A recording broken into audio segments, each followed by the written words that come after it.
Salve, salve irmãos, salve, salve irmãs. Um grande abraço a cada um de vocês. Estamos de volta depois de quase 3 meses ausentes da gravação de vídeos, né? Estamos aqui felizes por estarmos retornando, né? Por motivo de viagem a gente ficou ausente durante um certo tempo, mas ainda dando sequência aos nossos estudos.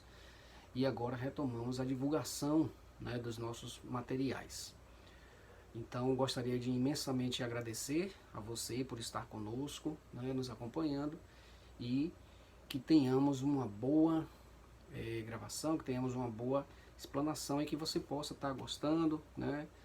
Caso ache oportuno, pode estar curtindo, pode estar compartilhando esse vídeo também com algum conhecido, alguma conhecida que tenha, que você perceba que pode ter o interesse, né? O nosso objetivo é levar a mensagem, levar os nossos estudos do despertar da consciência para a espiritualidade para o máximo de pessoas possíveis, né? Lógico que nosso canal não visa ser um canal caça-cliques ou milhares e milhares de seguidores, porque a gente sabe que também existem diversos outros irmãos fazendo trabalhos similares na rede, né? Mas que a gente possa levar a mensagem para onde quer que ela se direcione, né? Então, pedir ao nosso Pai, ao nosso Mestre, que nos abençoe, que nos auxilie nesse momento, tanto aqui quanto aí, né? E que a gente possa estar seguindo firme aqui no nosso propósito, né? Com auxílio, com amparo da espiritualidade superior. Hoje o tema que nós vamos tratar é um tema bastante importante, porque aborda muito do sentimento de frustração que várias pessoas têm a respeito do assunto reforma íntima, né? Então nosso vídeo é reforma íntima. Qual o preço que a gente paga por optar por fazer a reforma íntima, né? Então eu peço que você, né, reserve um tempo, reserve alguns minutos para estar acompanhando essa mensagem até o final e que possa estar no final dando o seu parecer, né, dando as suas ideias. Bom, inicialmente a gente queria falar um pouco sobre o que significa a reforma íntima, né? A reforma íntima, ela é algo individual, né, algo, como o próprio nome já diz, é algo íntimo. É um trabalho exaustivo, um trabalho complexo, um trabalho extenuante, exige bastante disciplina, exige bastante perseverança, exige bastante vigilância, né? E é um processo contínuo, é um processo que leva a diversas existências, né? Até nós alcançarmos a nossa angelitude tão desejada, né? Então estamos nessa encarnação, nesse momento aqui juntos, buscando justamente fazer a nossa reforma, né? Uns não estão, podemos dizer que a imensa maioria das pessoas não estão preocupadas, não estão com o viés da disciplina para poder seguir esse trabalho, que é um trabalho, como nós falamos no início, bastante complexo de ser realizado, né? Uma menor parte está buscando, né, entender-se, buscando se autoconhecer, e perpassa por uma série de dificuldades. Dessa, uma pequena parte consegue louros, consegue vitória. Uma outra parte se frustra porque se depara com grandes dificuldades, e é em cima disso que nós vamos estar falando hoje, né? Por que é tão difícil para nós seguirmos, escolhermos e seguirmos a reforma íntima, beleza? Então esse vai ser o nosso tema de hoje, que nós vamos estar abordando. O primeiro passo que nós devemos tratar é sobre a questão de espiritualidade e religiosidade, né? Hoje, infelizmente, muitas pessoas têm vergonha, têm timidez de avisar até amigos, de falar com familiares que está optando por fazer um trabalho de espiritualização, um trabalho de aumento na sua religiosidade. E por que isso? E então podemos dizer que o grande principal obstáculo é a falta de propósito, né? Existe uma série de confusões. O que seria reforma íntima, né? O que seria esse exercício? A reforma íntima é um exercício de autoconhecimento e identificação no seu eu, na sua personalidade, de pontos que são necessários ser trabalhados para a sua melhoria enquanto indivíduo. Não estamos falando aqui de cidadão, não estamos falando aqui de um ente, estamos falando de indivíduo. Então nós percebemos as dificuldades por que nós passamos, aqueles pontos que afligem a nossa psique, né? que aflige o nosso eu, e são justamente esses pontos que são necessários que a gente esteja melhorando, né? Porém, até chegar nesse ponto, exige um trabalho de abnegação muito grande, porque é preciso muita coragem para poder fazer um exercício sincero de autoconhecimento. Então essa é a grande primeira barreira. No momento em que nós nos deparamos com uma série de dificuldades, com uma série de problemas que nós temos, uma série de, entre aspas, defeitos, pontos a serem melhorados e muitos dos quais nós criticamos nos outros, então de cara a gente já percebe, né, o nosso orgulho. Diz, não, eu não sou invejoso. Não, eu não sou uma pessoa soberba, eu não sou uma pessoa egoísta. Não, eu não sou uma pessoa ignorante. E aí, naquele momento, né, foge a sinceridade, porque muitas vezes a pessoa sequer sabe como é que inicia um processo de autoconhecimento. Então, já no autoconhecimento, a gente já para por ali. Muita gente já para ali porque é muito difícil você olhar para si com a mesma rigor, com o mesmo rigor que a gente olha para o outro e aponta, não, fulano é falso, fulano é arrogante, fulano é soberbo, fulano é desonesto. A gente não consegue fazer esse exercício conosco, né? Com tanta desenvoltura como a gente consegue fazer com os outros. Então, de cara, a gente já tem um grande obstáculo que é o autoconhecimento. Se eu não faço um autoconhecimento bem feito, né,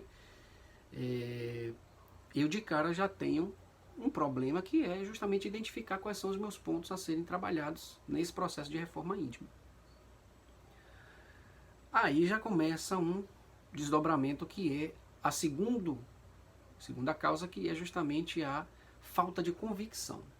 Nós não temos convicção, nós não temos certeza de que é isso que nós queremos. Por que a gente não tem essa certeza? Por que a gente não tem essa determinação para poder fazer?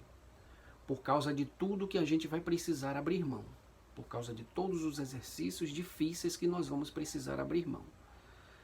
E aí vem o terceiro desdobramento, que são os nossos hábitos. Nós somos seres, né, e é importante que a gente frise essa questão, nós somos seres em evolução ao longo de diversas existências. Então nós vimos desde muito tempo trabalhando, evoluindo, porém ainda guardamos dentro da nossa consciência, do nosso inconsciente, na nossa verdadeira identidade, uma série de comportamentos ainda primitivos. E isso é normal para todo mundo, porque nós estamos saindo da infância espiritual, né? Estamos tomando consciência de que nós somos seres espirituais nas últimas existências. Então tudo muito novo e tudo muito desconhecido, causa medo, causa pavor. E então nós temos que entender que esse processo de crescimento é lento, gradual, consistente e irreversível. Porém, a gente ainda guarda muitos comportamentos dos quais a gente, dentro do nosso processo de aprendizado, de desenvolvimento de consciência, a gente conseguiu aprender uma série de coisas que não são só instintos, mas que são referentes ao nosso livre-arbítrio, à nossa capacidade de escolhas. E aí a gente consegue observar as outras pessoas, a gente consegue observar a sociedade, a gente consegue observar os nossos próximos, os nossos semelhantes, e a gente consegue enxergar neles uma série de dificuldades, as quais nós também temos. Porém, as existências, todas elas foram permeadas de falhas, permeadas de imperfeições, e isso está muito consolidado no nosso eu, está muito consolidado no nosso ser. O que acontece? Nós temos hábitos de levar a nossa vida com esses comportamentos. São hábitos automáticos, são hábitos inconscientes, muitos deles aprendidos ao longo de várias existências, outros já reflexos da nossa criação atual, das nossas relações parentais, da nossa infância. E assim nós vamos tendo esses hábitos cada vez mais consolidados. Então o primeiro passo é você se libertar desses hábitos, libertar desse estilo de vida. Você fazer uma mudança dessa magnitude, já tem, como nós estamos falando, é terceiro ponto, a gente perde muita esperança porque considera que é uma mudança muito radical. Por quê? Porque as pessoas querem mudar da água para o vinho de uma hora para outra. Todos nós queremos evoluir como num passe de mágica, mas é um processo quase que infinito. Dentro dessa existência a gente tem alguns deveres de casa para serem feitos, mas nós não vamos conseguir eliminar todas as nossas mazelas. É lógico que a gente precisa mapeá-las dentro do processo de autoconhecimento, mas nós não vamos conseguir chegar ao final da existência tendo eliminado todas as pendências, infelizmente. Ou felizmente. Por quê? Porque nós temos a misericórdia divina, as leis universais do renascimento, que nos permite retornar e reconstruir aquilo que não conseguimos fazer nessa existência.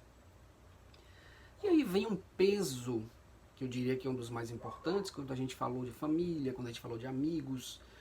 Quem nunca percebeu, né, a dificuldade que é para você sustentar perante amigos e famílias que você está tomando uma medida de mudar alguns hábitos na sua vida. Então posso citar o meu exemplo. Né? Durante muito tempo eu ingeri bebida alcoólica. Durante muito tempo eu ingeri. Até que um certo dia eu decidi parar. Por livre e espontânea vontade. Não foi por aspecto de doença, não foi por aspecto de saúde, recomendação médica, nada disso. Em analisando os aspectos espirituais, não do vício, que a gente não precisa ser um alcoólatra para poder a gente ter essa inferioridade, né, moral, mas todo o desdobramento espiritual que existe na ingestão de bebida alcoólica, independente da intenção de você estar fazendo uma festinha com amigos, onde a pessoa está afogando as mágoas numa bebedeira sem fim. Então eu decidi parar a bebida alcoólica. Nesse processo, vários e vários amigos ou conhecidos, pessoas que eu não via há muito tempo, a gente se encontrava e a pessoa já queria me servir. Eu falei, não quero não. O que é que aconteceu? Como se fosse algo, né, que você tivesse sofrendo por aquilo ali. Por que você está assim? Por que você tomou essa decisão? Ah, não tem graça, rapaz, você era mais alegre quando você era... Estava aqui com a gente, tomava uma cerveja e tal. Agora ficou chato, né? Você se tornou chato. Ninguém nunca me disse isso, mas o sentimento que vem é esse. Pô, agora você ficou careta, você ficou chato. Né? E aí você sustentar isso é muito complicado na medida que você não tem a convicção, que você não tem a certeza de que você está tratando de um aspecto íntimo, que não é um aspecto social, não é um aspecto geral. É algo em você. E aí a gente entra no contexto da espiritualidade. Né? Nós somos como um rádio. Né? Nós somos um aparelho de rádio que você gira o botão buscando uma frequência e você encontra uma faixa. Então, no momento em que você tem certos hábitos, que você tem certos comportamentos, você está sintonizando com grupos e com pessoas, ou com familiares, ou com ambientes que são afins naqueles hábitos, naquela faixa. Na medida em que você começa a mudar a sua faixa vibratória, não necessariamente os seus amigos, seus conhecidos vão seguir aquela mesma tendência. E aí muitas vezes acontece a frustração. Oxe, eu gostava tanto das pessoas, eu gostava tanto de fulano, de beltrano, a pessoa nunca mais me chamou para ir na casa dela, porque diz que fico deslocado, que eu não bebo, então, mas eu já disse que eu consigo me divertir. Mas as pessoas mudaram o jeito de lidar comigo. Não é que as pessoas mudaram o jeito de lidar com você, é que você saiu daquela faixa vibratória. Você saiu daquela zona que fazia o vínculo entre você e ela. Então, como a amizade era uma amizade fraca, era uma amizade ainda muito superficial, não era um vínculo tão forte quanto você achava que era, a ligação se desfez. Se fossem amigos verdadeiros, se fossem verdadeiros irmãos em Cristo, irmãos dentro de uma espiritualidade superior, esse fator não seria nenhum problema. Né? Esse fator não seria, não, eu continuo querendo que você venha aqui na minha casa, eu continuo querendo ir na sua casa aí, eu posso levar meu vinhozinho? Não traga mais não, porque a gente não aceita, minha cervejinha e tal. Não tem problema nenhum, eu vou continuar indo aí e tal, e aí dessa vez eu não bebo, vou beber em outros encontros. Isso é o que os amigos, né, aqueles que realmente teriam vínculos fortes, a forma como eles agiriam. E aí é que vem uma outra batalha, que é a quarta batalha, que é justamente se desfazer do seu meio social. Né? E muitos aí começam a cometer um erro. Né? Muitos daqueles que querem fazer a reforma começam a cometer um erro. Por quê? Porque querem catequizar os amigos para poder fazerem parte, e aí começam a racha. Ah, você se tornou chato, você agora ficou soberbo, você tudo agora seu é isso, tudo seu agora é espiritualidade, tudo seu agora é transcendência, tudo seu agora é religiosidade, é ler o evangelho. Não, eu não quero isso para mim não, pá. Fico com você. E aí cria uma inimizade. É importante que nós saibamos que o processo de melhoramento é individual, como nós falamos no início. Esse processo leva tempo para cada um. Não existe uma receita de bolo, não existe um modus operandi único. Cada um segue naquele caminho que deseja.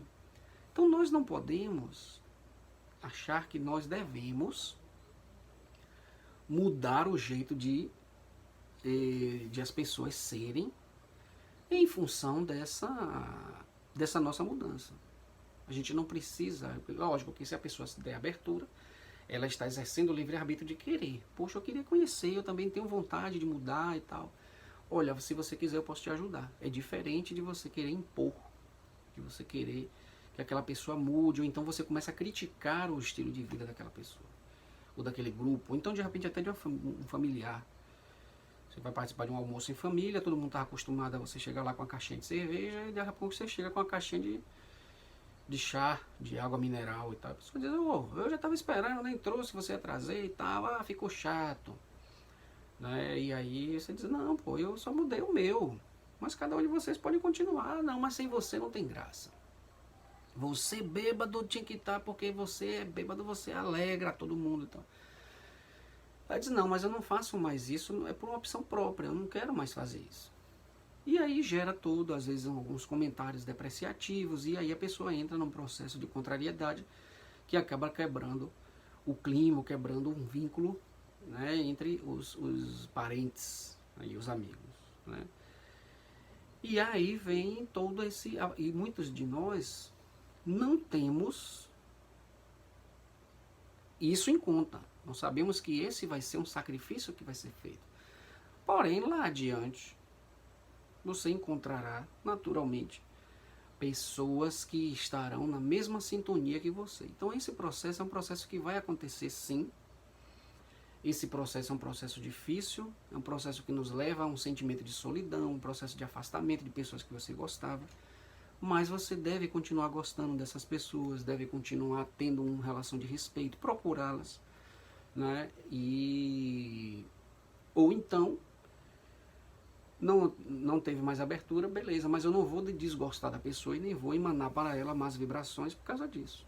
Simplesmente são momentos diferentes das pessoas. Né? Então o que deve ficar é justamente a sua solidariedade e o seu pensamento, né, positivo para que aquela pessoa em algum momento encontre, mas sem a pressão, sem a conversão, a menos que a pessoa de fato assim demande, né, demonstre interesse, porque aí é o livre-arbítrio de cada um. Né? E aí existe um outro fator também que soma bastante e que nós sequer damos contas, e esse é um dos principais. Né? Que são justamente as energias negativas que vão lhe intuindo, que vão lhe sugerindo que isso é uma besteira, que você tem uma vida tão boa, que você curte a vida, que você deve permanecer na sua curtição, que isso é uma grande bobagem. Né? Porém, essas influências, ao contrário de que muita gente fala, os obsessores estão me atacando. Olha só, os obsessores é aquilo que a gente falou de sintonia. Né? Os obsessores só vão sintonizar com você na medida em que você der abertura. Então, o grande responsável pelas obsessões não são os obsessores. O grande responsável pelas obsessões é cada um de nós, que damos pasto, que damos margem a que essas obsessões nos aconteçam. Então a gente precisa entender que o obsessor, ele está sendo mantido naquela atividade em função da nossa invigilância. E outra, cada vez que nós buscamos sair da sintonia nefasta, da sintonia inferior que nós estamos, para entrar numa sintonia mais elevada, até se completar esse processo, até a gente de fato amadurecer a ideia, se você tinha 1, 2 ou 3 obsessores, você vai passar agora a ter 15, 20, que vão lutar na sua mente, que vão fazer um inferno na sua vida para você desistir. Então o preço que se paga, de fato, se você for olhar É você que vai tirar suas conclusões. Se é um preço alto, mas se vale a pena. Não, é um sacrifício, é inegável. A necessidade de mudança íntima ela é inegável. Agora, nós devemos fazer os processos aos poucos. Nós não devemos dar saltos, porque os saltos criam um sentimento de frustração à medida que a gente não consegue avançar. E aí fortalece-se cada vez mais os seus laços com as zonas inferiores que você quer se libertar, e você não consegue ter tanta força a mais, tanta disposição para poder mudar, até porque as vibrações inferiores, as energias trevosas vão atuar para ali segurar. Mas isso, como eu acabei de falar, é em função da sua permissão, da sua permissividade, da sua aceitação. Então o primeiro passo, né, como eu falei, não existe uma receita de bolo, mas não tem como a gente começar uma reforma íntima que não seja através de um exercício de autoconhecimento. Nós poderemos falar sobre o exercício de autoconhecimento em uma outra oportunidade, mas a gente precisa iniciar sabendo em nós aquilo que nós queremos mudar. E somente um olhar sincero, um olhar honesto de nós mesmos, pedindo amparo da espiritualidade superior, pedindo amparo dos seus guias espirituais, da sua rede de amigos fraternos, para que você consiga enxergar aqueles pontos e até ouvir feedbacks de amigos, de pessoas próximas, aquilo, poxa, o que você acha que eu posso melhorar em mim? O que você acha que eu preciso mudar? Você acha que eu sou uma pessoa assim, assado? E observando também aqueles fatores íntimos que lhe perturbam. São esses fatores íntimos que te incomodam que devem ser o propósito da sua reforma íntima. Eu espero ter contribuído, né, com essa mensagem que nós passamos aqui, com o auxílio da espiritualidade superior. Espero que nós tenhamos conseguido auxiliá-los e que as nossas mensagens tenham sido claras. Caso tenha algum comentário, por favor, aproveite. Siga-nos.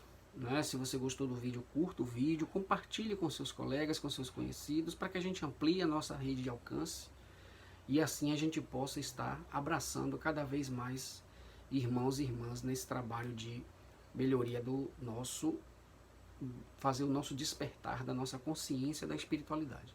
O exercício de reforma íntima é algo muito necessário, muito importante e vale o preço que nós devemos pagar pelas nossas mudanças. Até porque, se nós queremos mudar, se nós queremos evoluir, a gente precisa alterar o cenário atual, senão a gente não vai conseguir demonstrar nenhum tipo de evolução.